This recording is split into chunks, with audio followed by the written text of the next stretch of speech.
तो दोस्तों, आपको मेरी आवाज़ आ रही हो तो आप बता दें, तो फिर मैं आगे स्टार्ट करूं। कल की क्लास तक मैंने आपको article 12, article 12, article 13, 13, article 14, 14, article 15, 15, article 16, 15 तक करा दिया है। आर्टिकल 16 आज से शुरू करना है। तो आप लोगों को मेरी आवाज़ आ रही है तो फिर मैं स्टार्ट करूं। चलिए, मैंने कल आपको जो कराया था वो 12, 13, 14, 15 तक आर्टिकल करा दिए हैं। मैं एक बार दोबारा रिवाइज करा देता हूं जिससे आपको कन्फ्यूजन ना हो। आर्टिकल 12 यानी कि आर्टिकल 12 में था कि राज्य की परिभाषा, definition of state. Definition of state का मतलब है राज्य में कौन कौन आते हैं। Central government, state government, central parliament मतलब केंद्र की संसद, स्टेट लेजिस्लेचर मतलब राज्य का विधानमंडल। नेक्स्ट लोकल गवर्नमेंट यानी कि लोकल गवर्नमेंट में आती हैं आपकी पंचायत, नगर पालिका, electricity board, water board etcetera. ठीक है। और आती हैं सारी स्टेचरी और नॉन स्टेचरी बॉडी, मतलब सारे वैधानिक और गैर वैधानिक निकाय। वैधानिक निकाय उनको कहते हैं जो संसद के कानून से बनते हैं, और गैर वैधानिक निकाय उनको कहते हैं जो संसद के कानून से नहीं बनते हैं। ठीक है। अब आर्टिकल 12 कहता है कि जो स्टेट होगा, मतलब आर्टिकल 12 के अकॉर्डिंग जो स्टेट होगा, अगर ये आपके फंडामेंटल राइट का उल्लंघन करता है, यानी मौलिक अधिकारों का उल्लंघन करता है, तो आप इसके लिए सुप्रीम कोर्ट जा सकते हो और राज्य के विरुद्ध यानी सरकार के विरुद्ध केस कर सकते हो। ठीक है। ये था 12। 13 कहता है कि जो भी मौलिक अधिकार हैं, मतलब स्टार्टिंग से लेकर एंड तक जितने भी मौलिक अधिकार हैं, इन मौलिक अधिकारों को कमजोर नहीं किया जाएगा। और यदि सरकार का कोई कानून यानी संसद का कोई कानून, राज्य विधानमंडल का कोई कानून, राष्ट्रपति का कोई आदेश या राज्यपाल का कोई आदेश या किसी भी प्राधिकारी का कोई आदेश अगर होता है, और यदि वो आपके मौलिक अधिकारों का उल्लंघन करता है, तो वो मौलिक अधिकारों का उल्लंघन करने वाला कानून शून्य हो जाएगा। मतलब वो अनकॉन्स्टिट्यूशनल होने के आधार पर खत्म हो जाएगा। ठीक है। ये आर्टिकल 13 कहता है। सीधी बात, 13 का मतलब यह है कि मौलिक अधिकारों के बीच में जो आएगा वो बेमौत मारा जाएगा। ठीक है। आर्टिकल 13 दोबारा सुन लो क्या कहता है। आर्टिकल 13 कहता है जो मौलिक अधिकारों के बीच में आएगा वो बेमौत मारा जाएगा, इसलिए बीच में आने का नहीं। ठीक है। अब शुरू होते हैं 14 से, समानता का अधिकार। मतलब 14 से लेके 18 तक के जो आर्टिकल हैं वो समानता यानी राइट टू इक्वलिटी की बात करते हैं। ठीक है। और समानता के अधिकार में मैं आपको दो आर्टिकल समझा चुका हूँ। पहला 14। 14 में कहा था, 14 में कहा है दो कॉन्सेप्ट। पहला जो कॉन्सेप्ट है वो है इक्वलिटी बिफोर लॉ, कानून के समक्ष समानता, यानी कानून के आगे सब बराबर हैं। ठीक है। और कानून के आगे सब बराबर हैं, जो गलत करेगा वो जेल जाएगा। दूसरा है equal protection of law. Equal protection of law जो कॉन्सेप्ट है वो ये कहता है कि कानून किसी विशिष्ट प्रवृत्ति के विशिष्ट वर्ग के लोगों के साथ पॉजिटिव डिस्क्रिमिनेशन कर सकता है। जैसे प्रेग्नेंट वुमेन हो गई, कोई बच्चा हो गया, कोई बुजुर्ग व्यक्ति हो गया।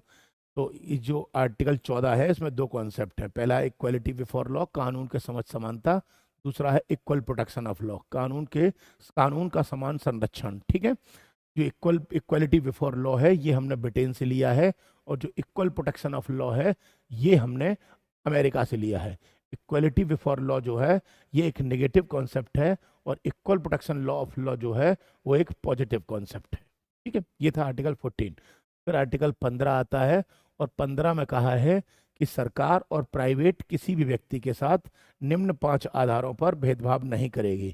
सरकार और प्राइवेट किसी भी व्यक्ति के साथ निम्न 5 आधारों पर भेदभाव नहीं करेगी। पहला आधार है धर्म, दूसरा आधार है जाति मतलब रिलीजन कास्ट, तीसरा है रेस यानी नस्ल, और चौथा आधार है सेक्स यानी जेंडर, और पांचवा आधार है बर्थ प्लेस। यानी प्राइवेट और कोई भी प्राइवेट या सरकार कभी भी किसी व्यक्ति के साथ भेदभाव नहीं करेगी 5 आधारों पर। यह आर्टिकल था 15।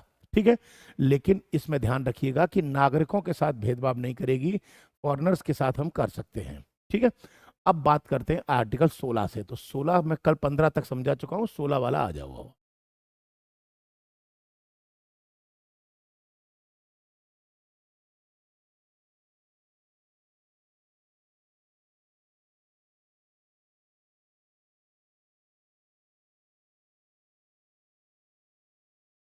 क्या हो गया इसमें?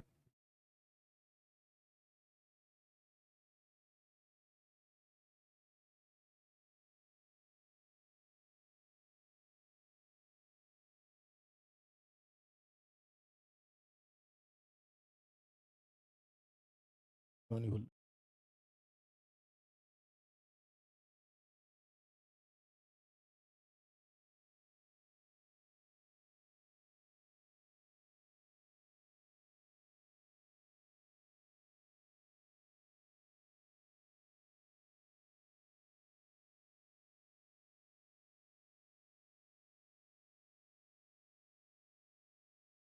अजय, अब 16 क्या कहता है सुनो। पहले आर्टिकल 16 जो है वो सीधी भाषा में एक बात बोलता है क्या? आर्टिकल 16 कहता है,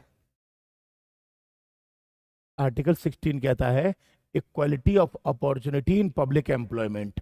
सरकारी नौकरियां, जिसमें लिखा है लोक रोजगार में, पहले शब्दों को सुनिएगा इसमें तब समझ में आएगा।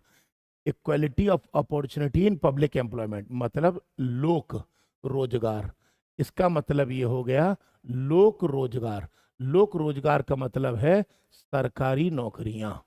पहली बात तो सरकारी नौकरियां में अवसर की समानता, अपॉर्चुनिटी ऑफ इक्वलिटी, मतलब जो सरकारी नौकरियां निकलेंगी या सरकारी वैकेंसियां जो निकलेंगी उनमें सबको अवसर यानी कि अपॉर्चुनिटी बराबर बनेगी, बराबर। ये बात ध्यान रखना अच्छे से। इसका मतलब ये नहीं होता कि सरकारी नौकरियों में आवाज नहीं आ रही है आपको मेरी?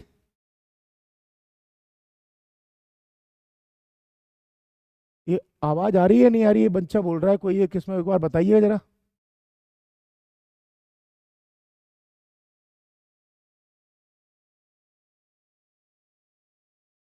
देखना, आवाज चेक करना।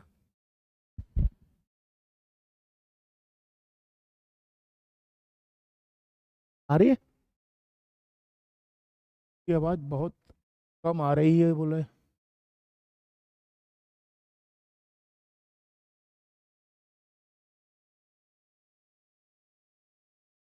चलिए आ जाए, ठीक है फिर।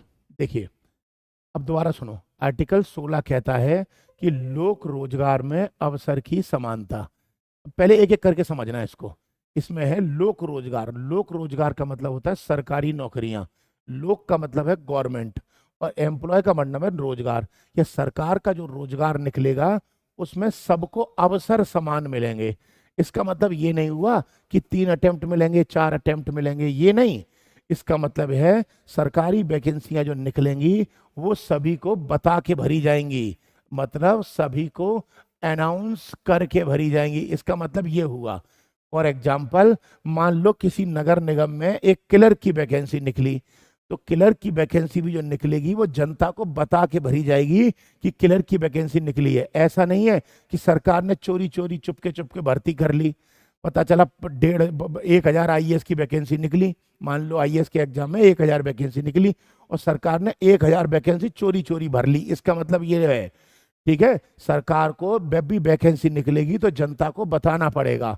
जैसे फॉर एग्जाम्पल सरकार बताएगी, सुनो सुनो सुनो सुनो, सरकारी विभाग में 1,000 वैकेंसी निकली हैं जिसमें 80 आईएएस की पोस्ट होंगी, 90 आईपीएस की होंगी, इतनी आईआरएस की होंगी, इतनी इसकी होंगी। सरकार को ये बताना पड़ेगा, इसका मतलब ये है। और ये अवसर सबको देना पड़ेगा, सरकार किसी से अवसर छीन नहीं सकती, पहली बात। इसका मतलब ये कि हो गया पहला पॉइंट कि ये आर्टिकल जो 16 है, जो 16 है, ये सरकार पर लागू होता है, लेकिन ये आर्टिकल प्राइवेट कंपनियों पर लागू नहीं होता। इसका मतलब जब सरकार वैकेंसी निकालेगी तो बताएगी, लेकिन प्राइवेट कंपनी जब वैकेंसी निकालेगी निकालेगी तो उसे बताए या ना बताए उसकी मर्जी है। जैसे मान लो करण जौहर कोई मूवी बनाता है, मान लो उसने कोई मूवी बनाई, कुछ कुछ होता है कुछ कुछ नहीं होता है, जो भी है, और करण जौहर ने मूवी बनाई और उसमें शाहरुख खान को या काजोल फाजोल को रख लिया। अब कल को कोई केस करे करण जौहर के ऊपर कि यार तूने बताया नहीं कि एक्टर की या एक्ट्रेस की वैकेंसी खाली थी, मैं भी उसमें आ जाती काम करने के लिए, ये नहीं हो सकता उसमें। ये बात समझ में आ गया? यानी कि आर्टिकल 16 केवल सरकार पे लागू होता है, प्राइवेट पे लागू नहीं होता। अब पीछे से कंपेयर करो, आर्टिकल 15 जो अपन कल पढ़ रहे थे, 15 सरकार पर भी लागू था और प्राइवेट पर भी लागू था, लेकिन 16 केवल सरकार पे लागू होता है, प्राइवेट पे लागू नहीं होता। क्लियर हो गया साफ साफ? जैसे मान लो रिलायंस में कोई वैकेंसी, ये गेट खोल देना, रिलायंस में कोई वैकेंसी निकली है और मान लो 50 वैकेंसी खाली है, तो ये रिलायंस की मर्जी है कि वो वैकेंसी बता के भरे, और रिलायंस की मर्जी है वो ना बताए, उसकी मर्जी है। जरूरी नहीं है कि रिलायंस बता के ही भरेगा, लेकिन सरकार जब भी वैकेंसी निकालेगी तो सरकार को वैकेंसी निकालते समय बताना पड़ेगा कि यहां पर वैकेंसी खाली है। आई होप आपको इतना भाग समझ में आ गया होगा। दूसरा पॉइंट, दूसरा, अवसर समान मिलेंगे। मतलब जब भी अवसर समान मिलेंगे, इसका मतलब यह हुआ किसी के साथ भेदभाव नहीं करेगी। अब ध्यान रखिएगा, आर्टिकल 15 में 5 आधारों पर भेदभाव नहीं हो रहा था। 5 आधार कौन से? धर्म, जाति, लिंग, नस्ल और जन्म स्थान। जबकि आर्टिकल 16 में 6 आधारों पर भेदभाव नहीं होगा। क्या? धर्म, जाति, नस्ल, लिंग और जन्म स्थान है। साथ ही वंश भी दिया गया, डिसेंट, मतलब वंश के आधार पर भी भेदभाव नहीं कर सकते आप किसी के साथ। इसका मतलब यह हुआ कि कोई, मान लो सपोज करो, किसी के साथ भेदभाव नहीं करोगे। जैसे मान लो कोई वंश है, मान लो एक सिंधिया परिवार है भारत में, या राहुल गांधी का परिवार है भारत में, तो गवर्नमेंट भर्ती निकालते समय ये भेदभाव नहीं करेगी कि हम गांधी परिवार के लोगों को नहीं लेंगे या हम सिंधिया परिवार के वंश के लोगों को नहीं लेंगे। यानी कि वंश के बेस पर भी किसी के साथ भेदभाव नहीं किया जा सकता। क्लियर है? अब सुनो दोबारा, अब यहां पर सबसे बड़ा पॉइंट सुनना, 15 और 16 आर्टिकल में डिफरेंस। 15, यार, आर्टिकल 15 और आर्टिकल 16 में डिफरेंस। दोनों ही भेदभाव की मना करते हैं, लेकिन जो 15 मना करता है वो 5 आधारों पर मना करता है। 5 आधार कौन कौन से हैं? मैंने आपको कल बताए थे। पहला रिलीजन, दूसरा कास्ट, तीसरा नस्ल, रेस, चौथा सेक्स, लड़का लड़की, ठीक है, और बर्थ प्लेस, जन्म स्थान, ठीक है। जबकि 16 जो है वो 6 आधारों पे भेदभाव नहीं करोगे, इसके लिए मना करता है। 5 तो यही वाले हैं, और छठवां जो इसमें दिया गया है वो है डिसेंट, वंश के आधार पर भी भेदभाव नहीं कर सकते। 15 और 16 में पहला अंतर है। दूसरा अंतर देखो 15 और 16 में, आर्टिकल 15 जो है वो प्राइवेट पर भी लागू होता है, और ये आर्टिकल 16 गवर्नमेंट पर भी लागू होता है। ये बात मैंने आपको कल बताई थी। जैसे उदाहरण के लिए, मान लो किसी की किराने की दुकान है, किसी की डेयरी है, तो इन 5 आधारों पर भेदभाव प्राइवेट भी नहीं कर सकता और सरकार भी नहीं कर सकती। ठीक है, ठीक है, ठीक है। और जो आर्टिकल 16 जो है वो केवल गवर्नमेंट पर लागू होता है, प्राइवेट पर लागू नहीं होता।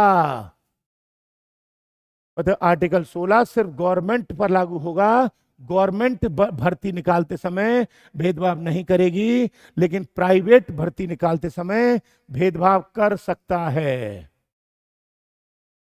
हाँ, अब ये किसी बच्चे ने पूछा है कि सर अगर भेदभाव नहीं होता तो SC ST OBC को आरक्षण क्यों दिया जाता है? कल मैंने आपको क्लास में बताया था, लेकिन उस वक्त तुम क्या कहते हैं, डेट पे चले गए होगे, तब तो तुमने सुनी नहीं होगी। अब नहीं सुनी तो दोबारा इधर सुन लो। ये देखो, आर्टिकल 15 कहता है कि भेदभाव इन 5 बेस पर नहीं होगा, लेकिन आर्टिकल 15 ये भी कहता है कि जो किसी रूप में पिछड़े हैं, जिनको जिनको मान लो जरूरत है, उनको आरक्षण दिया जा सकता है। इसे कहते हैं पॉजिटिव डिस्क्रिमिनेशन। और पॉजिटिव डिस्क्रिमिनेशन जो होगा वो 5 बेस पे होगा, इन बेस पे होगा। महिलाओं को मिलेगा क्योंकि महिलाओं के साथ सदियों से टॉर्चर होता आया है, ठीक है। बच्चों को मिलेगा क्योंकि बच्चे छोटे छोटे पिल्ले होते हैं, मतलब बच्चे होते हैं, तो वो बेचारे अपने पैरों पे खड़े नहीं होते, तो इसीलिए बच्चों को सरकार फ्री में पढ़ाती है ताकि वो अपने पैरों पे खड़े हो जाएं। SC ST और OBC इनको आरक्षण इसलिए मिलता है ताकि सदियों से ये दास्ता का शिकार होते आए हैं, तो ऐसे में कहीं ना कहीं उनके साथ अत्याचार हुआ है और टॉर्चर हुआ है, तो उनको हिफाजत करने की जरूरत है। यहां तक समझ में आ गया आपको? अब अगर आप में से कोई ये पूछे कि सर व्हाट इज रिजर्वेशन, आरक्षण क्या होता है, तो मैं आरक्षण को एक सिंपल भाषा में समझा देता हूं, समझ में आ जाएगा। देखो क्या है, 15 और 16 में डिफरेंस क्लियर हो गया। अब आरक्षण देख लो क्या होता है, ऐसे समझो। देखो, एक जगह पर रेस हो रही थी, रेस, और रेस में यहां से रेस शुरू होनी है और यहां तक रेस होनी है। ये लाइन है, बॉर्डर लाइन, यहां पर रेस को पार करना है अपन को। ठीक है, 5 बच्चे रेस में खड़े हैं, 5 लड़के रेस में खड़े हैं, लड़कियां खड़े हैं, को भी 1 2 3 4 5। ठीक है, और जो एम्पायर है या जो रेस करवा रहा है वो गिनती करता है रेस शुरू करने के लिए। 1 2 3 4।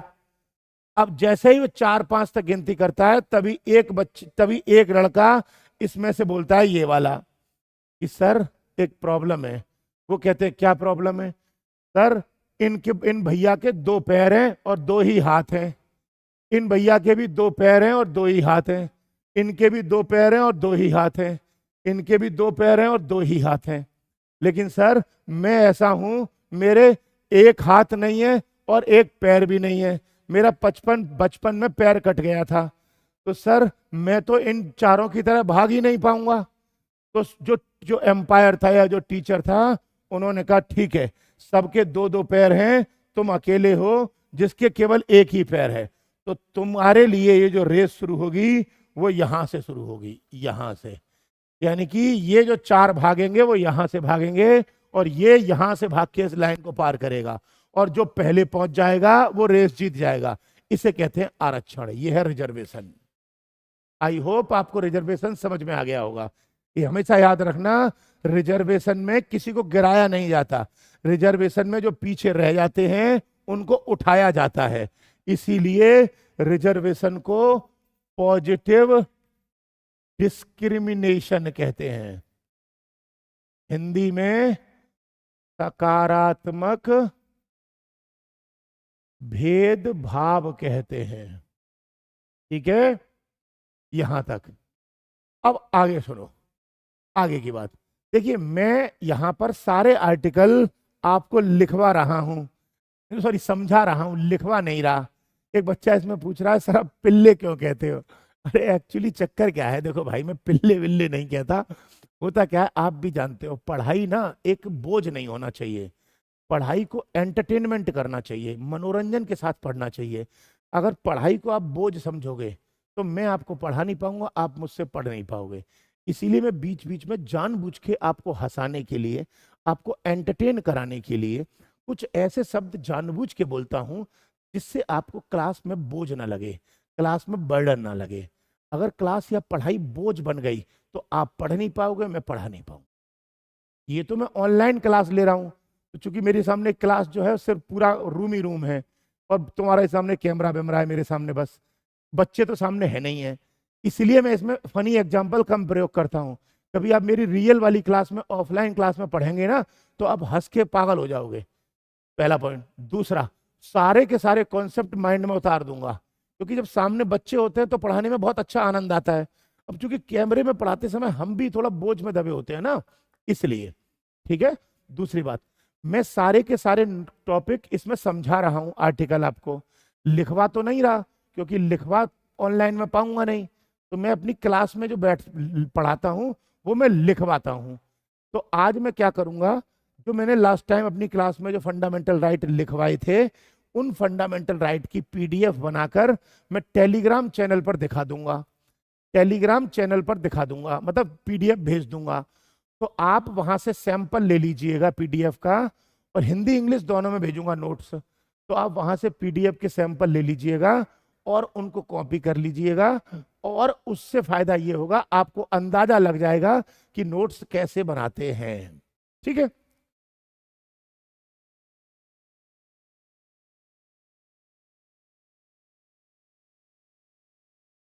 चलें आगे।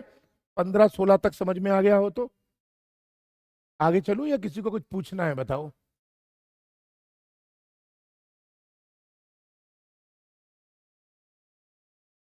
भैया जिसको ब्रांच पर आना है तो ब्रांच के जो एड्रेस हैं इसी यूट्यूब चैनल के डिस्क्रिप्शन में दे रखे हैं, आप वहां पर एड्रेस पे जाके कांटेक्ट कर लो। चलें आगे। भैया और क्लास कब से चलेंगी? देखो ऐसा है ना, एक ही एक टॉपिक पढ़ा सकता हूँ।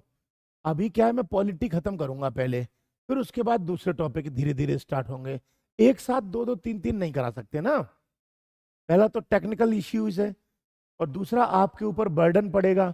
हम ये नहीं चाहते कि आपके ऊपर बोझ पड़े। ठीक है, चलें आगे चलते हैं। आ जाएं अब देखें, मैंने आपको बता दिए 14, 15, 16, 17। 14, 15, 16, 16 तक, 3 तक बताया, 17 भी बताऊंगा, है ना। तो 14 में कितने कॉन्सेप्ट थे? दो। पहला था इक्वलिटी बिफोर लॉ, कानून के आगे सब बराबर है। दूसरा है इक्वल प्रोटेक्शन ऑफ लॉ, कानून का समान संरक्षण। ये कॉन्सेप्ट नेगेटिव है, ये कॉन्सेप्ट पॉजिटिव है। ये कॉन्सेप्ट ग्रेट ब्रिटेन से लिया है और ये concept United state of America से लिया है। ठीक है, नेक्स्ट। 15 में बताया है कि गवर्नमेंट मतलब सरकार और प्राइवेट किसी भी व्यक्ति के साथ भेदभाव नहीं करेंगी। ठीक है। दूसरा, कितने आधार दिए हैं? 5 आधार दिए हैं, धर्म, जाति, लिंग, नस्ल और जन्म स्थान। ठीक है। उसके बाद 16 कहता है कि जो गवर्नमेंट वैकेंसी निकलेंगी या जो गवर्नमेंट एम्प्लॉयमेंट निकलेगा उसमें कोई भी भेदभाव किसी के साथ नहीं होगा, सरकार सभी को समान अवसर देगी। ठीक है, यहां तक समझ में आ गया। तो गवर्नमेंट एम्प्लॉयमेंट में ये आर्टिकल गवर्नमेंट पर लागू होता है, प्राइवेट पर लागू नहीं होता। पहला पॉइंट। दूसरा पॉइंट, दूसरा, इसमें 6 आधार, एक आधार एक्स्ट्रा दिया है जो है डिसेंट वंश। यहां तक क्लियर हो गया आपको? ठीक है, अब 16 तक। अब अगला आता है 17। 17 क्या कहता है वो सुन लो। आर्टिकल 17 क्या कहता है? आर्टिकल, अरे यार, आर्टिकल 17 कहता है abolition, abolition of untouchability. Hindi में बोलते हैं अस्पृश्यता, अस्पृश्यता का अंत। अब पहले तो अस्पृश्यता का मतलब क्या है वो समझते हैं, गौर से समझना, इसको पंगा पड़ जाएगा नहीं तो। इसमें यहां अस्पृश्यता का मतलब होता है छुआछूत, सिंपल भाषा में। अब इसको पहले अंबेडकर जी की भाषा में समझते हैं कि अंबेडकर जी ने संविधान में क्या लिखा है। ठीक है, फिर मैं अंबेडकर जी की भाषा आपको समझ में नहीं आएगी, फिर मैं अपनी भाषा में सिंपल कर दूंगा उसको। आ जाए, पहले कॉन्स्टिट्यूशनल लैंग्वेज पढ़ते हैं। देखें आर्टिकल 17 क्या कह रहा है, जरा गौर से सुनना अंबेडकर साहब की लैंग्वेज में।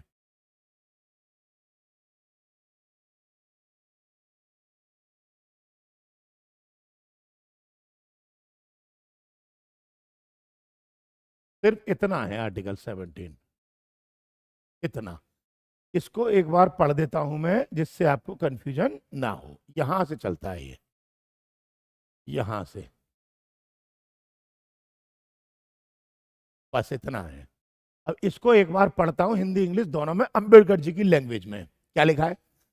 अब अनटचेबिलिटी इज एबॉलिश्ड, मतलब छुआछूत का अंत हो चुका है। And it's practice in any form is forbidden, और ये किसी भी रूप में नहीं पाई जाएगी। Next, the enforcement of any disability arising out of untouchability shall be an offense punishable in accordance with the law। ये कह रहा है कि अगर किसी भी रूप में छुआछूत पाई गई या अस्पृश्यता पाई गई तो उसके आधार पर अस्पृश्यता करने वाले के आधार करने वाले को दंड दिया जाएगा कानून के अकॉर्डिंग। ठीक है, यहां तक समझ में आ गया। अब बताओ, क्या अंबेडकर जी की भाषा में कुछ समझ में आ रहा है? नहीं। क्या बोला है कि अनटचेबिलिटी नहीं होगी, बस। और अगर कोई छुआछूत करेगा तो, छुआछूत करेगा तो उसको कानून के अनुसार दंड मिलेगा, बस इतना लिखा है। अब अनटचेबिलिटी होती क्या है ये तो बताया ही नहीं है। अनटचेबिलिटी होती क्या है ये तो अंबेडकर साहब ने बताया ही नहीं है कहीं भी। अब देखते हैं कि ये पंगा है क्या। अब वो सुनो ठीक से। देखिए, भारत के संविधान में अनटचेबिलिटी का मीनिंग नहीं है, लेकिन अनटचेबिलिटी का मीनिंग कायदे में होता है छुआछूत, कि कोई इंसान किसी के साथ टच नहीं करता तो वो छुआछूत है। लेकिन ये शब्द क्लियर नहीं है। क्लियर क्या है अब वो सुनते हैं। तो जब संविधान में किसी की भाषा क्लियर नहीं होती तो या तो इसका मीनिंग हम सुप्रीम कोर्ट से पूछते हैं या फिर हाई कोर्ट से पूछते हैं। पता अंबेडकर साहब ने कहा है कि अगर संविधान की किसी भी लाइन का या संविधान के किसी शब्द का अगर मीनिंग क्लियर नहीं है तो या तो सुप्रीम कोर्ट से पूछ लेना या फिर हाई कोर्ट से पूछ लेना। तो सुप्रीम कोर्ट ने इसमें कुछ नहीं बताया। हाँ, एक हाई कोर्ट है, उसका नाम है मैसूर हाई कोर्ट। मैसूर मतलब Karnataka high court. Karnataka high court ने अपने एक जजमेंट में बताया था, अपने एक फैसले में बताया था कि छुआछूत क्या है। वो सुनो, उसने कहा था यदि कोई व्यक्ति पर्टिकुलर किसी जाति या कास्ट में पैदा होता है, यदि कोई व्यक्ति पर्टिकुलर किसी जाति या कास्ट में पैदा होता है और उस जाति को लोग गलत मानते हैं और उसके आधार पर उस व्यक्ति के साथ छूते नहीं है या टच नहीं करते तो इसे छुआछूत कहते हैं। क्या बोला है कर्नाटक मैसूर हाई कोर्ट ने कि यदि कोई व्यक्ति पर्टिकुलर किसी जाति या कास्ट में पैदा होता है और उस कास्ट में पैदा होने के कारण कोई व्यक्ति उसको साथ टच नहीं करता है तो उसे छुआछूत कहते हैं। जैसे मान लो ये व्यक्ति है ए और ये पर्टिकुलर किसी जाति में पैदा हुआ और इसके साथ कोई टच नहीं करता है कि दूर हट जाए, जैसे इसको देख के दूर हट जाता है, तो ये छुआछूत है। ये कर्नाटका हाई कोर्ट की डेफिनेशन में है। अब इसके अलावा अगर छुआछूत होती है तो वो दंड की भागीदार नहीं होगी। अगर इसके अलावा कोई छुआछूत होती है तो वो दंड की भागीदार नहीं होगी। अब आप कहोगे कैसे? तो एक एग्जांपल है, मान लो ये व्यक्ति है ए और ये नाली में गिर गया, नाली में गिर गया और नाली में गिरने के बाद ये आपको टच करता है और आप इससे टच नहीं होते तो ये छुआछूत नहीं है। अब ये बंदा आपके ऊपर केस करना चाहे कि साहब मेरे को नाली में गिरने के बाद इन्होंने मुझे टच नहीं किया तो छुआछूत हो गई, नहीं, ये छुआछूत नहीं होती। छुआछूत क्या है? जो जाति में पैदा हो वो। ऐसे दूसरा, कोई लड़का है और एक लड़की है, कोई लड़का लड़की को टच करना चाहता है और लड़की उससे टच नहीं होना चाहती। अब लड़का केस करे कि ये मेरे साथ छुआछूत कर रही है, मुझसे टच नहीं होती, ये छुआछूत नहीं है। क्योंकि मैसूर हाईकोर्ट की डेफिनेशन में साफ साफ क्लियर है कि अगर पर्टिकुलर जाति में पैदा होने के कारण कोई आपसे टच नहीं करता है तो वो छुआछूत। आई होप आपको छुआछूत या अस्पृश्यता समझ आ गई होगी। आ गया भैया या नहीं आया? बोलो, आ गया समझ में या नहीं आया? क्लियर कर दो अभी, हाँ या ना। नहीं आया हो तो 17 में दोबारा बता दूंगा।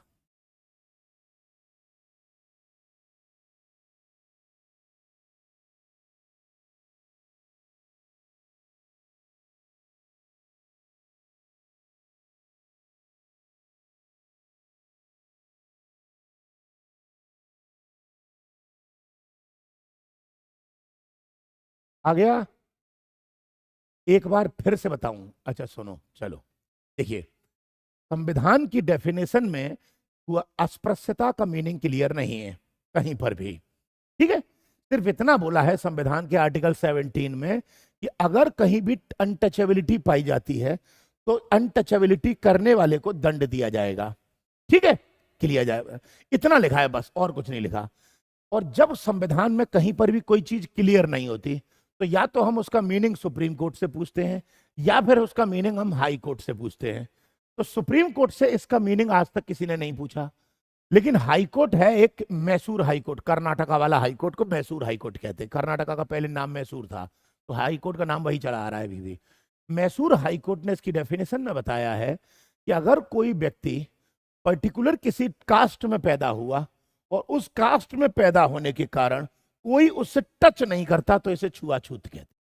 ठीक है, ये मीनिंग है। अब इसके अलावा कहीं पर भी छुआछूत होती है तो वो छुआछूत नहीं मानी जाएगी। अब आप कहोगे कैसे? एक एग्जांपल कैसे? देखें, जैसे मान लो कभी कभी ऐसा होता होगा, आपने देखा होगा, भगवान न करे किसी के साथ ट्रेजेडी हो जाए, किसी के घर में किसी की डेथ हो जाए तो बहुत सारे मोहल्ले के आस पड़ोस के लोग उसकी ट्रेजेडी में जाते हैं, मतलब डेड बॉडी के साथ जाते हैं। तो आपको पता होगा जब डेड बॉडी से जब वापस आते हैं तो पहले नहाते हैं, तब किसी के साथ टच होते हैं। अब मान लो कोई डेड बॉडी से आया और वो व्यक्ति उसके साथ टच नहीं हो रहा है तो क्या ये छुआछूत है? नहीं, पहला एग्जांपल। दूसरा, कोई लड़का किसी लड़की को टच करना चाहता है और लड़की लड़के से टच नहीं होना चाहती है, ठीक है, तो क्या ये छुआछूत है? नहीं। क्यों? क्योंकि लड़की की डिग्निटी का सम्मान करना हम सभी की जिम्मेदारी है। ठीक है। दूसरा एग्जाम्पल, तीसरा एग्जाम्पल, मान लो कोई भैया है, एक भाई है, मान लो कोई भी मान लो यार, वो भाई नाली में गिर गया या गटर में गिर गया, और गटर में गिरने के बाद वो तुम सबसे टच हो रहा है और तुम टच नहीं हो रहे हो, तो क्या ये छुआछूत है? तो क्या वो तुमसे टच नहीं हो रहा है तो तुम्हारे ऊपर केस कर दे कि भैया मेरे साथ टच नहीं होते हो तुम, तो ये छुआछूत है? ऐसा नहीं होता कभी भी। छुआछूत सिर्फ क्या है, जो मैंने आपको बताया, बस वही एग्जाम्पल है जो मैसूर हाई कोर्ट ने बोला है। अब अगर कोई व्यक्ति इस अनटचेबिलिटी यानी कास्ट के बेस पर दोषी पाया गया तो वो दंड का भागीदार होगा। आई होप अब 17 क्लियर हो गया होगा।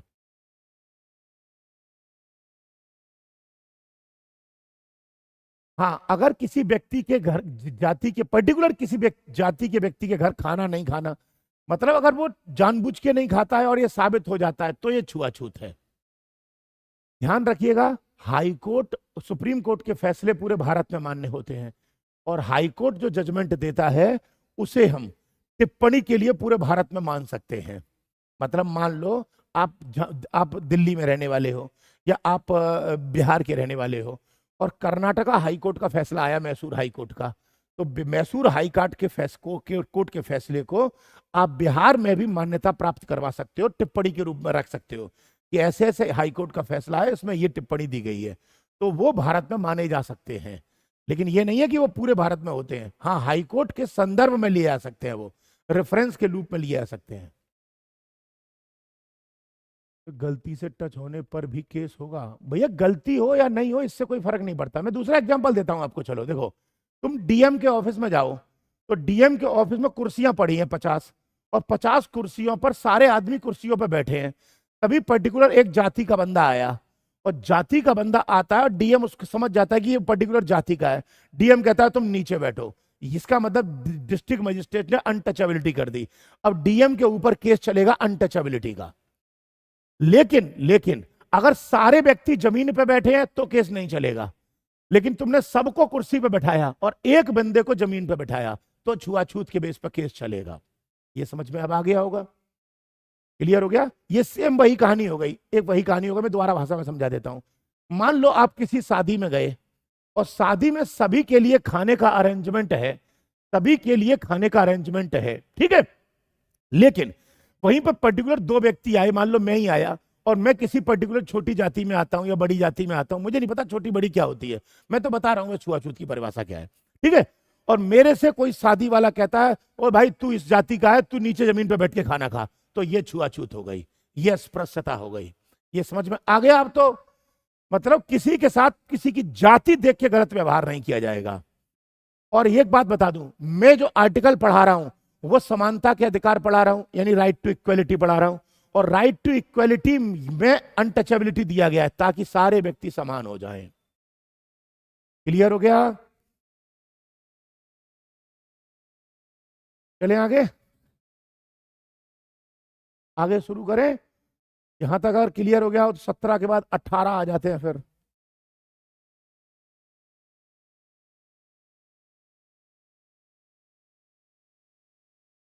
अठारह पे चलूं?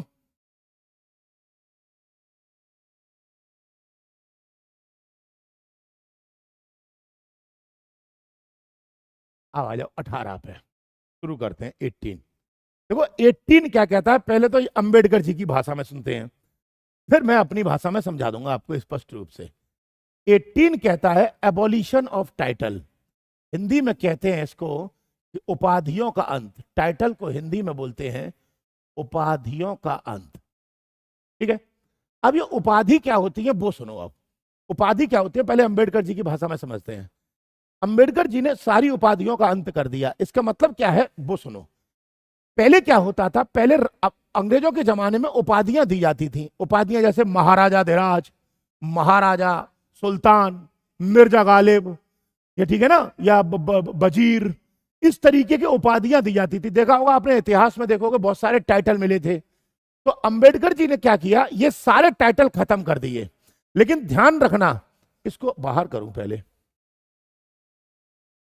ध्यान रखना इस उपाधियों के अंत में जो टाइटल खत्म किए हैं, जो टाइटल उपाधियां खत्म की हैं, वो टाइटल हैं जो वंशानुगत होती हैं। वंशानुगत टाइटल खत्म कर दिए। जैसे वंशानुगत टाइटल का मतलब हो गया, जैसे आज मैं राजा हूं तो मेरे मरने के बाद मेरा बेटा राजा बनेगा, ये होगा टाइटल। तो अंबेडकर जी ने ये सारे टाइटल खत्म कर डाले। इनमें जैसे मैंने नाम बताए, महाराजा धीराज, ठीक है, बादशाह, सुल्तान मिर्जा, गालिब, इस तरीके से बहुत सारे टाइटल चलते थे अंग्रेजों के जमाने में, ठीक है, वो सारे के सारे खत्म कर डाले टाइटल। ध्यान रखिएगा, सारे टाइटल जो खत्म किए गए हैं वो टाइटल वो हैं जो हेरिडिटरी होते हैं। हेरिडिटरी मतलब वंशानुगत होते हैं, ठीक है। दूसरा, और अब कोई भी वंशानुगत टाइटल भारत में नहीं ले सकता। दूसरा, पहला, कोई भी टाइटल आप विदेशों से भी नहीं ले सकते, विदेशों से भी नहीं ले सकते।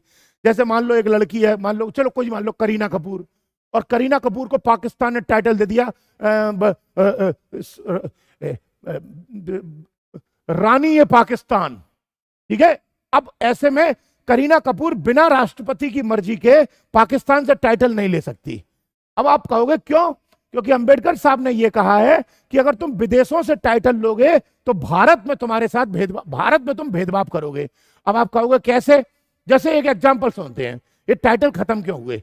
मान लो आप बैठ के कहीं पे खाना खा रहे हो, 500 लोग, दावत चल रही है, और जमीन पर पत्तल पे बैठ के खाना खा रहे थे, तभी वहां पर राजा का बेटा आ गया, राजा का बेटा आ गया अपनी बग्घी में, और जैसे ही सबके सब खाना खा रहे थे, वो सब राजा के बेटे को देख के उठते हैं, कहते हैं राजा की जय हो, राजा की जय हो। तो ऐसे में बताओ, उस सबके साथ तो भेदभाव हो गया ना, कि एक आदमी के चक्कर में तुमने सबने सर झुका दिया। तो अंबेडकर साहब ने कहा यह टाइटल खत्म, सारे वंशानुगत टाइटल खत्म। दूसरा, विदेशों से आप कोई टाइटल ले नहीं सकते। तीसरा तीसरा तीसरा ध्यान रखिएगा, लेकिन इसमें यह टाइटल की परमिशन है, कुछ टाइटल मिल सकते हैं। कौन कौन से मिल सकते हैं? पहला, जो पढ़ाई लिखाई से संबंधित होंगे, मतलब जो एकेडमिक टाइटल होंगे, उनकी परमिशन है, एकेडमिक टाइटल ले सकते हैं आप, पहला पॉइंट। दूसरा, आर्मी, एयरफोर्स और नेवी के टाइटल ले सकते हैं आप। अब आप कहोगे जैसे जैसे मेजर, जैसे कर्नल, जैसे मेजर ध्यानचंद, तो ये टाइटल लगाए मेजर, ठीक है।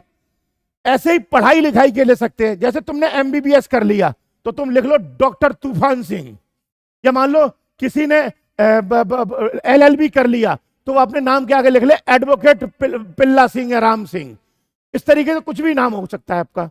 तो ये जो एकेडमिक टाइटल है, या तुमने पीएचडी कर ली तो तुम आपके नाम के आगे लिख लो डॉक्टर भूटान सिंह, कुछ भी लिख लो।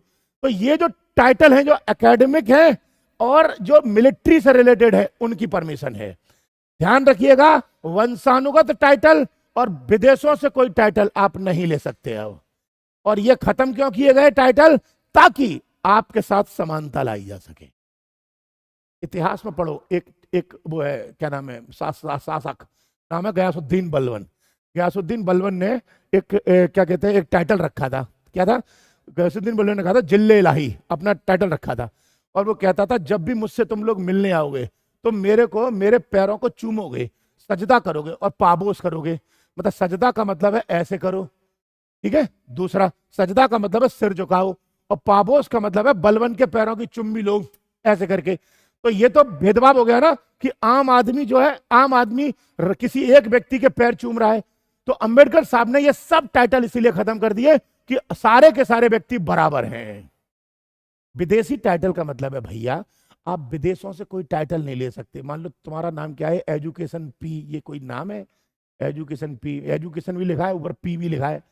अरे नाम रखो तो ठीक सा रखो यार। विदेशी टाइटल का मतलब है, जैसे मान लो तुम्हारा नाम है कुछ भी, मान लो तूफान सिंह नाम है तुम्हारा, ठीक है। अब तूफान सिंह जी, आप कोई टाइटल नहीं ले सकते विदेशों से। जैसे मान लो अफगानिस्तान आपको टाइटल देता है कुछ भी, मान लो यार, कैसे बताऊं, सुल्तान ए अफगानिस्तान टाइटल है। अब तुमको अगर टाइटल मिल गया सुल्तान ए अफगानिस्तान, तो तुम अफगानिस्तान से टाइटल लेके जब आओगे तो अपने मोहल्ले में जब पहुंचोगे तो सब के सब तुमको ये कहेंगे ना, सुल्तान ए अफगानिस्तान की जय हो। तो उन सब का सर तुम्हारे आगे झुक गया ना। इसीलिए अंबेडकर जी ने लिखा विदेशों से भी नहीं ले सकते। विदेशों से ले सकते हो राष्ट्रपति की परमिशन से, और राष्ट्रपति परमिशन देगा नहीं। क्लियर है? अब बताओ, सर मंदिरों में तो होता है, पीसो वालों के लिए अलग लाइन होती है। पीसो नहीं होता, पैसे होता है। पीसो वाले में छोड़ा था आटा पीसने वाला। भैया ऐसा होता है, मंदिर में जो पैसे की लाइन होती है वो सिर्फ इसलिए होती है ताकि अलग से सुविधा किसी को दी जा सके। ठीक है, और ये देखो, ये धार्मिक मामलों को मत बीच में लेके आओ यार। आईएएस बनो, बन बना के छुट्टी काटो यार तुम। और एक बात और बता दूं, देखो आपको मेरी तरफ से, तुम लोग इसमें बहुत सारे लोग ना तैयारी कर रहे हो। कोई किसी एग्जाम की कर रहा होगा, कोई किसी की कर रहा होगा, कोई आईएएस की कर रहा होगा, कोई पीसीएस की कर रहा होगा। ठीक है, तुम्हारा सपना बहुतों का कुछ बनना होगा। ठीक है, लेकिन आज की डेट में मैं आपकी जानकारी के लिए बता दूं, वर्तमान में केवल यही दो नौकरी, दो तीन नौकरी ऐसी हैं। एक है आईएएस, एक आईपीएस, मतलब ये सिविल सर्विसेज के एग्जाम में, ठीक है, इसमें, और पीसीएस। यही दो एग्जाम हैं जिनमें नौकरियां हैं वास्तव में। बाकी सब बेकार है। बताऊं आपको सही से, कोई और गवर्नमेंट जॉब देखो, कोई भी और गवर्नमेंट जॉब, जिंदगी बेकार हो जाती है। कैसे बेकार होती है, एक एग्जाम्पल देता हूँ। मान लो, ए हट ऊपर, मान लो तुमको, मैं एक छोटी सी बात कह रहा हूँ, तुमको एक छोटी सी बात कह रहा हूँ। मान लो तुम किसी एक डिपार्टमेंट में नौकरी लग गई सरकारी तुम्हारी, और तुम्हारी सैलरी लग गई 50,000 रुपए। ठीक है, यानी एक महीने में तुम 50,000 रुपए कमाओगे, सरकारी नौकरी लग गई, मैंने मान लिया तुम्हारी लग गई, मौज आ गई तुम्हारी। तुम चलो एसबीआई में लग गए, केनरा बैंक में लग गए, सरकारी स्कूल में टीचर बन गए, पुलिस में कांस्टेबल बन गए, सीआईएसएफ में लग गए, सीआरपीएफ में लग गए, मान लिया मैंने सरकारी नौकरी तुम्हारी लग गई। ठीक है, अब बताओ 50,000 रुपए सैलरी हुई तुम्हारी, सही है यहाँ तक? साल में महीने होते हैं 12, यानी कि साल में पैसे कमाओगे 6 लाख रुपए। सही है। अब मुझे एक छोटी सी बात बताना, आप छोटी सी बात बताना, 6 लाख रुपए में तुम खुद का भी घर चलाओगे, बाल बच्चे भी पालोगे, अपने बच्चों को पढ़ाओगे लिखाओगे, राशन पानी भी सब करोगे? क्या ये संभव है कि 6 लाख रुपए में तुम कमा लो? पॉसिबल है, तुम सब ये कर लो। और तुम्हारी नौकरी कितने साल की होगी? मैक्सिमम 35 साल के आसपास, 60 साल तक की है, 24-25 साल तक लगता है बंदा ठीक ठाक से ट्रेनिंग व्रेनिंग करके। 25-35 साल की नौकरी, जब 35 को 6 लाख से डिवाइड करना, मेरी तो मैथ कमजोर है, आप लोग जरा थोड़ा सा डिवाइड कर दीजिए। 21, यानी कि ऑन एन एवरेज तुम 2 करोड़ से के आसपास पैसा कमाओगे पूरी जिंदगी में। आपसे पूछ रहा हूं, क्या आपको भगवान ने जन्म इसलिए दिया कि तुम 2 करोड़ कमा के संतुष्ट हो? आज की डेट में तुम अगर अपनी जिंदगी में एक मकान भी बनवाओगे तो 50-60 लाख रुपए का मकान बनेगा। अगर एक बेटा और एक बेटी की शादी भी ठीक से करोगे तो 20-25 लाख रुपए ऑन एन एवरेज लग जाते हैं। 1 करोड़ रुपया तो इसमें लग गया, और जो 1 करोड़ बचा है उसमें आप अपने परिवार को पालोगे, आपको लगता है? इसलिए मेरा मेरा तो आप लोगों से बस सुझाव है कि आप जो भी ड्रीम देखो ना, इतना ऊंचाइयों का देखना, इतना ऊंचाइयों का ड्रीम देखना कि उसके बाद अगर नीचे गिरो भी ना तो गिरते समय चोट ना लगे। ये याद रखना हमेशा कि केवल सरकारी नौकरी की तरफ मत भागो। भगवान ने जन्म दिया है तो कुछ करके जाना यहाँ से। जिंदगी को बेवजह ऐसे मत गुजरने देना भाई, ठीक है? चले आगे, यहां तक क्लियर हो गया आपको? आर्टिकल 14 से लेकर, मतलब 12-13 को हटा दो, उसके बाद आर्टिकल 14 से लेकर 18 तक कोई डाउट है? 18 तक कोई डाउट है? 12 से लेकर 18 तक? भैया गणित गणित और रीजनिंग की क्लास कब से होगी भैया? 2-3 महीने लगेंगे अभी आने में। भैया ये तो फ्लाइंग सिख और मास्टर ब्लास्टर ये उपाधियां थोड़ी होती हैं, बताया तो अभी मैंने उपाधियां आपको, जो वंशानुगत होती हैं।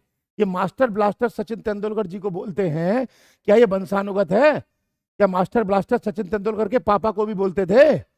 ये भगवान न करे कभी सचिन तेंदुलकर को कुछ होगा तो क्या मास्टर ब्लास्टर सचिन तेंदुलकर के बेटे को भी बोला जाएगा?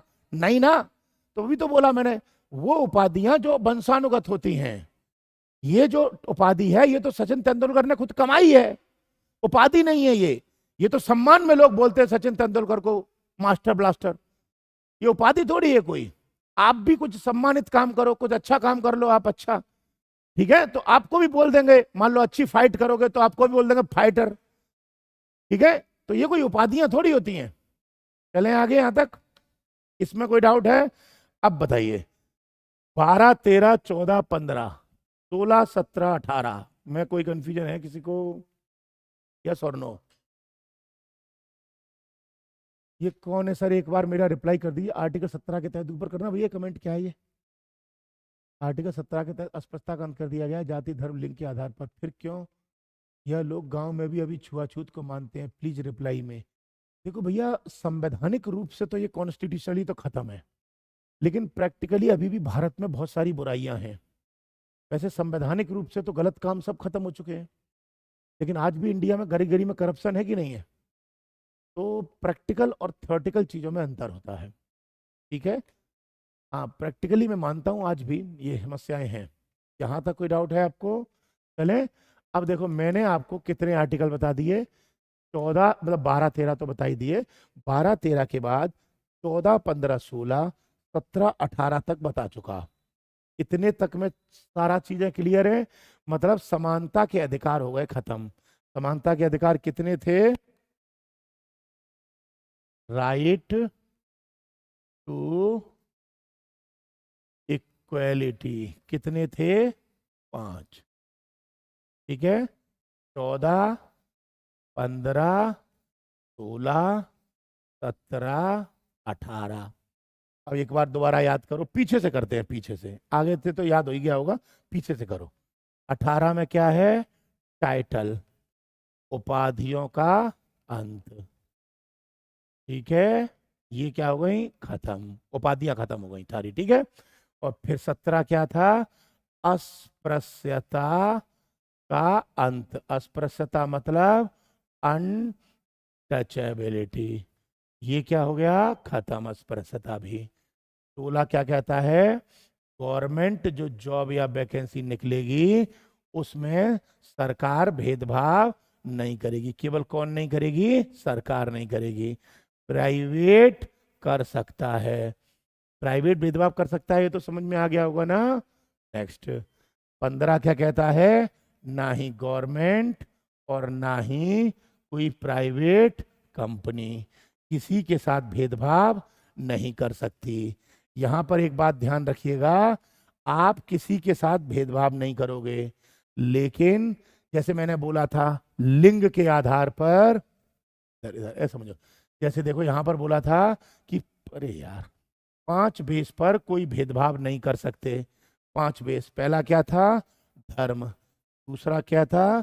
जाति। तीसरा क्या था? सेक्स, लिंग। चौथा क्या था? रेश, नस्ल। पांचवा क्या था? बर्थ प्लेस, जन्म स्थान। इन बेस पर भेदभाव नहीं करोगे। लेकिन एक बात ध्यान रखना, इसमें किसी उस व्यक्ति के साथ भेदभाव किया जा सकता है जिसे अलग से सम्मान और डिग्निटी की आवश्यकता होती है। जैसे महिलाओं के लिए किसी रेस्टोरेंट में जाना, किसी रेस्टोरेंट में देखेंगे, या ट्रेन में जाना या मेट्रो में जाना, तो वहां पर लिखा होता है ये सीट केवल महिलाओं के लिए आरक्षित है। तो ये भेदभाव हो गया ना। तो मैंने बोला कि तब भेदभाव हो सकता है जब किसी को अलग से डिग्निटी और सम्मान की आवश्यकता होती है। या जैसे ऐसे ही तुम देखना, महिलाओं के जो पुताई खाने, सॉरी, वो ब्यूटी पार्लर होते हैं ना, तो वहां पे क्या लिखा होता है ब्यूटी पार्लर पर? ओनली फॉर फीमेल या ओनली फॉर लेडीज, कि यहाँ पर केवल महिलाओं की पुताई होती है, मतलब मेकअप होता है। अब वहाँ पुरुषों का क्यों नहीं होता? तुम कहोगे ये तो भेदभाव हो गया। वो इसलिए ताकि महिलाओं को अलग से डिग्निटी और सम्मान की जरूरत होती है। ऐसे ही देखा होगा, पब्लिक टॉयलेट होते हैं तो महिलाओं के अलग होते हैं और पुरुषों के अलग होते हैं, एक नहीं होते ना। तो जहां पर डिग्निटी की बात आती है वहां पर उनके लिए अलग से सीट दी जा सकती है। ये पॉइंट समझ में आ गया? अदरवाइज कोई भी भेदभाव नहीं करेगा। ठीक है। ये था आर्टिकल 15। ऐसे ही आ रहा है आर्टिकल 14। 14 में कितने कितने थे? 2। इक्वलिटी, इक्वलिटी बिफोर लॉ, कानून के समक्ष समानता। और इक्वल प्रोटेक्शन ऑफ लॉ, कानून का समान संरक्षण। इक्वलिटी बिफोर लॉ कहां से लिया? Britain. Equal protection of law कहां से लिया? अमेरिका। ठीक है। इक्वलिटी बिफोर लॉ कैसा कॉन्सेप्ट है? Negative. Equal protection of law कौन सा कॉन्सेप्ट है? पॉजिटिव। इक्वलिटी बिफोर लॉ कहता है कानून सबके लिए बराबर है और कानून से ऊपर कोई नहीं है, जो भी गलत करेगा वो जेल जाएगा। इक्वल प्रोटेक्शन ऑफ लॉ कहता है कि हर व्यक्ति एक जैसा नहीं होता, कुछ व्यक्ति की विशेष परिस्थिति को देखते हुए उनके साथ एक्स्ट्रा प्रिविलेजेस दिए जा सकते हैं। क्लियर हो गए यहां तक? भैया मैं नोट्स आज शाम तक आपको भिजवा दूंगा। मतलब कल जब दोबारा 12 बजे लाइव आऊंगा ना, उससे पहले तक नोट्स आपके पास आ जाएंगे, आप डोंट वरी, चिंता ना करें। अब बताओ, देखो मैंने आपको इतने आर्टिकल करा दिए, इतने 12 13, ये तो शुरू के दो हो गए, फिर 14 15 16 17 18, और ये 5 आर्टिकल की कैटेगरी कौन सी है? राइट टू इक्वलिटी, समानता के अधिकार। ठीक है, ये 12 13 पहले बता चुका, राज्य की परिभाषा और फंडामेंटल राइट के बीच में जो आएगा वो बेमौत मारा जाएगा, 13 था। ठीक है, अब इसके बाद आते हैं 19 20 21 और 22, और ये चार कौन से हैं? इनको बोलते हैं स्वतंत्रता के अधिकार। ये अधिकार इंग्लिश में कहते हैं राइट टू फ्रीडम। ठीक है, यहां तक। अब बताइए, इतने में कोई कंफ्यूजन है? इतने में बताओ। हवा नहीं पी लूं यार, ये बोलते बोलते। और हाँ, किसी कोई ऑफलाइन क्लास का किसी ने पूछा था, मैं मैसेज का रिप्लाई नहीं कर पाया था। ऑफलाइन क्लास 21 नवंबर से मेरी स्टार्ट होगी आगरा में। कोई अगर मेरी ऑफलाइन क्लास और ऑनलाइन क्लास में अंतर देखना चाहता हो तो आगरा वाली ब्रांच पे कांटेक्ट कर लीजिएगा आप लोग, आपको पता चल जाएगा जमीन और आसमान क्या होता है।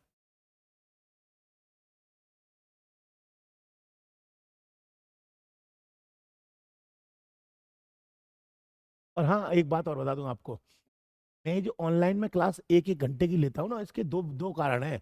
एक कारण तो ये कि ऑनलाइन में लगातार कंटिन्यू यार ये कैमरे के सामने बोलना थोड़ा सा बड़ा वैसा लगता है। पहला प्रॉब्लम ये है। दूसरा प्रॉब्लम ये है क्योंकि यूट्यूब पर कुछ टेक्निकल इश्यूज भी होते हैं, तो उन टेक्निकल इश्यूज की वजह से वो 1 घंटे से ज़्यादा खींच नहीं सकता फिर मैं। ये प्रॉब्लम है और कुछ नहीं है। बाकी अगर धीरे धीरे करके देखो, कोई ऐप लॉन्च करूंगा अपनी जल्द, तो जब उस ऐप पर लॉन्च करेंगे तो फिर मैं लंबी ले लिया करूंगा। और हाँ, आगे से कोशिश होगी मेरी आने वाले समय में कि मैं ऑनलाइन क्लास को ऑफलाइन से कनेक्ट करूंगा। मतलब जो ऑफलाइन क्लास चल रही होगी उसी में ऑनलाइन को पढ़ाऊंगा, तो आपको जो रियल क्लास होगी ना, उस क्लास का अनुभव प्राप्त हो जाएगा धीरे धीरे। क्लियर है? नेक्स्ट, मैंने आज आपको 18 तक करा दिए हैं। अब कल आपके सामने ये दो कंप्लीट करूंगा, ध्यान रखना। अब ये दो में ही मैं केवल 1 से 1.5 घंटे में तो यही दो कंप्लीट कर पाऊंगा, इतने ज्यादा हैं ये। और 1 से 1.5 घंटे में ये दो कंप्लीट कर पाऊंगा, यानी कि कल ये वाला और परसों ये वाले दो आर्टिकल खत्म होंगे। क्लियर है? आज मैं 12 से लेकर के 18 तक के नोट्स पीडीएफ फॉर्म में आपको भेज दूंगा टेलीग्राम चैनल पर। टेलीग्राम चैनल का लिंक कहाँ है? वैसे तो मैंने 2 3 वीडियो पहले दिया था। ये है, ये इस बार कोड को आप स्कैन कर लेना, आपको इस टेलीग्राम चैनल पर आज भेज दूंगा शाम को। ठीक है, इस टेलीग्राम चैनल पर पीडीएफ आ जाएगी 12 से लेके 18 आर्टिकल तक की। एक पीडीएफ में हिंदी मीडियम होगा और एक पीडी में इंग्लिश मीडियम होगा। ठीक है, आगरा ब्रांच में कैसे कांटेक्ट करें भैया? आगरा ब्रांच का नंबर भी इसी डिस्क्रिप्शन बॉक्स में दे रखा है, यूट्यूब के डिस्क्रिप्शन बॉक्स में देखो, वहां पे सारी ब्रांचेस के एड्रेस और फोन नंबर दे रखे हैं। ठीक है, इस पर पीडीएफ आ जाएगी, वहां से आप पीडीएफ प्राप्त करके अपनी कॉपी पर नोट्स कर लीजिए, बना लीजिएगा। ठीक है, अब मिलता हूं आपको मैं नेक्स्ट कल 12 बजे, जिसमें कल 19 और 20 आर्टिकल कवर कर दूंगा, और वही सबसे ज्यादा इंपॉर्टेंट आर्टिकल है 19 20 21 22। कल मिलते हैं, तब तक के लिए धन्यवाद।